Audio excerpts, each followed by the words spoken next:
Вонредна седница на Српскиот парламент ќе биде закажана в среда за гласање доверба на владата.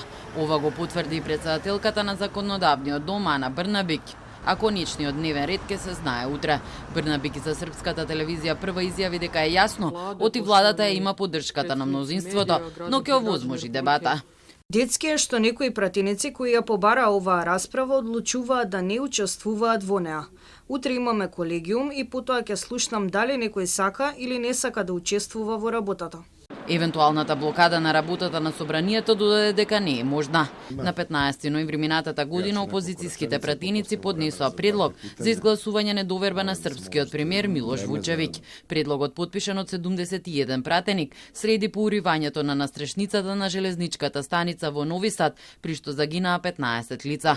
Но лидерот на опозицијската демократска партија Срѓан Миловојевиќ изјави дека нема да учествуваат во најавената работа на парламентот. Според него седницата на собранието загубила смисла, откако две студентки беа прегазени со автомобил на протестите во земјата. Студентите ги блокираат факултетите и бараат политичка и кривична одговорност за несреќата во Нови Сад.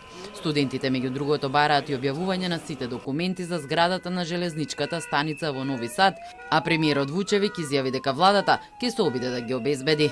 Ке мораме да ги замолиме нашите кинески партнери да ни дозволат да ги објавиме документите што ги поседуваат, а се однесуваат на кинескиот изведувач со нивните подизведувачи, бидејќи тоа не е нешто што владата го има на располагање.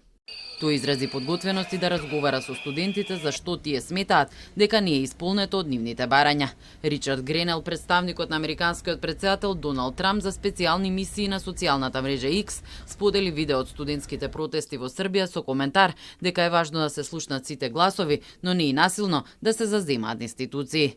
Секогаш е важно да можете да го кренете гласот и да бидете слушнати. Но секој мора да го осуди насилството и да се држи до мирни демонстрации.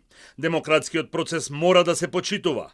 Ние не ги поддржуваме оние кои ја подкопуваат правната држава и насилно ги окупираат зградите на државните институции. Доколку не го сакате правото или лидерот, тогаш работете да го смените тоа, но не прибегнувајте кон насилство.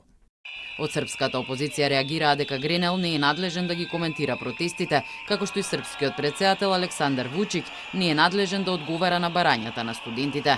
За да биде изгласана недоверба на српската влада, потребно е мнозинство од вкупниот број пратеници, односно 250. Мнозинство во парламентот има владеачката Српска напредна партија, заедно со коалиционите партнери.